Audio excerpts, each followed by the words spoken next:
Hey, c'est Mystique et aujourd'hui je vous retrouve avec une nouvelle vidéo The Story Begins sur le manga Dimension W.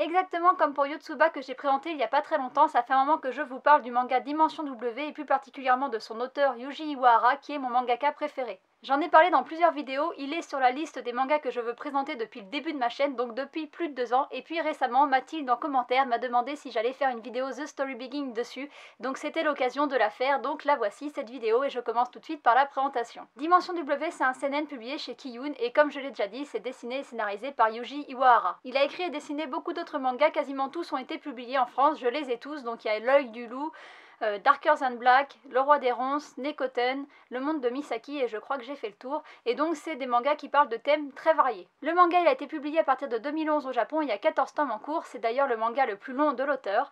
En France il a été publié à partir de 2014 et il y a 13 tomes de sortie, pas de date pour la sortie du tome 14. Au début de chaque tome il y a quelques pages en couleur mais la quasi-totalité du manga est en noir et blanc. Chaque tome coûte 7,90 €. Sachez que pour ceux qui ne veulent pas le lire, il existe un animé, c'est tout ce que je dirais pour la présentation. Ce manga se passe dans le futur et l'histoire commence l'année 2072. Dans ce monde, en plus des 3 dimensions que l'on connaît déjà et qui sont perceptibles avec nos sens, les chercheurs ont mis à jour une 4e dimension, et en fait, si j'ai bien tout compris, elle est basée sur la lumière et elle permet à une nouvelle forme d'énergie d'émerger. Je vous laisse trouver tout seul quel nom va être donné à cette 4e dimension. Si je vous donnerai un indice, tout est dans le titre, hein, c'est pas plus compliqué que ça. Cette nouvelle énergie, elle est contrôlée par une entreprise qui s'appelle New Tesla et peu à peu elle a remplacé l'ancien système. Donc par exemple les voitures ne roulent plus avec de l'essence, elles roulent grâce à des coils. Alors les coils, on ne sait pas exactement comment ça fonctionne, c'est un objet qui est un peu circulaire. On en voit juste un là, j'essaierai de vous en mettre un à côté de moi pour que vous voyez.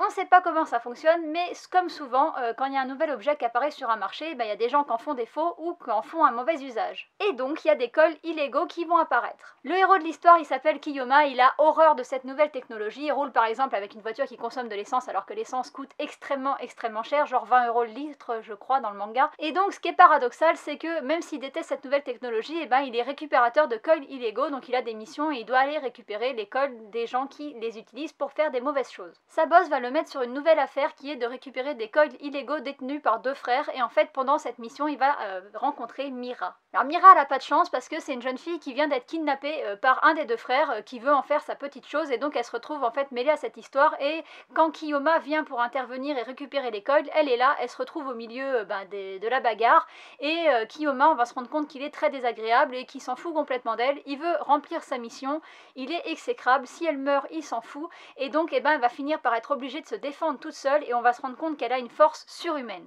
Mais c'est normal qu'elle ait une force surhumaine puisque en fait elle n'est pas humaine, c'est une androïde, c'est un robot et Kiyoma va s'en apercevoir et il va se rendre compte aussi que c'est un androïde un peu bizarre, un peu spécial puisqu'en fait elle pleure et elle semble avoir des sentiments et il s'en rend compte parce qu'une fois qu'elle va avoir battu le méchant, elle va venir, elle va lui coller une baffe parce qu'elle est en colère contre lui parce qu'il l'a pas défendu. Alors vous imaginez bien que se prendre une baffe d'un androïde c'est pas comme se prendre une baffe d'un humain, déjà c'est jamais agréable, mais là elle le met carrément dans les vapes. Mais juste avant de tomber dans les vapes, il va réussir à voir que Mira en fait elle part en prenant les coils illégaux et donc il va se mettre à sa recherche pour les retrouver et pour mener à bien sa mission, mais il va pas être au bout de ses surprises. Et j'arrête là mon résumé. Bon, ce n'est plus un secret pour personne, j'adore ce manga, c'est vraiment un coup de cœur. C'est le premier manga que j'ai lu de Yuji Iwahara. J'ai été séduite par la couverture du tome 1. Quand il est acheté, je crois qu'il y avait 4 ou 5 tomes de sortie, mais vraiment j'ai flashé sur la couverture du tome 1 et ce qu'il faut savoir c'est que tous les petits détails qu'on voit un peu en blanc cassé comme ça, ils sont phosphorescents la nuit.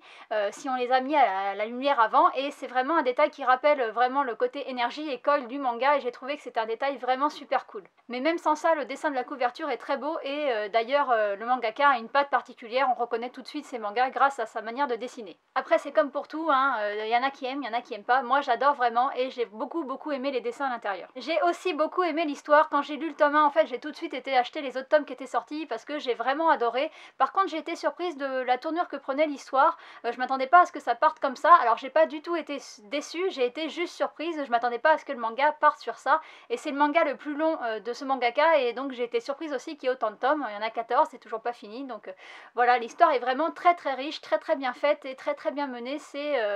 Enfin vraiment ce manga c'est aussi bien pour les dessins que pour l'histoire, c'est vraiment un gros coup de cœur. Ce que j'ai beaucoup aimé aussi, c'est les personnages principaux, Kiyoma et Mira. En fait, ils ont vraiment un caractère particulier. Et Kiyoma, j'aime beaucoup son côté où il veut pas les avancées technologiques, tout ça. Il est un peu à contre-courant dans le monde dans lequel il vit, et j'ai beaucoup aimé ça. Et j'aime bien aussi le côté du robot, et qui est un petit peu, sans en dire trop, parce qu'il faut pas trop que je vous en dise, mais j'aime beaucoup la personnalité de Mira aussi. De toute manière, c'est pas bien compliqué, j'aime tout dans ce manga, j'aime le dessin, j'aime l'histoire, j'aime les petits détails comme ce qui est apporté à la couverture avec le côté phosphorescent, mais aussi les détails dans le dessin, comment l'histoire elle est faite, j'aime vraiment tout, et c'est un manga que je recommande fortement. Il est dans mon top 10, peut-être même dans mon top 3, je sais pas, un jour il faudrait que je fasse ce top 10 pour savoir, mais vraiment c'est un manga que j'aime beaucoup et que je recommande fortement, et j'espère que je vous ai donné envie de le lire parce que ma vidéo est terminée, et je vous dis à bientôt pour une prochaine vidéo. Bye bye.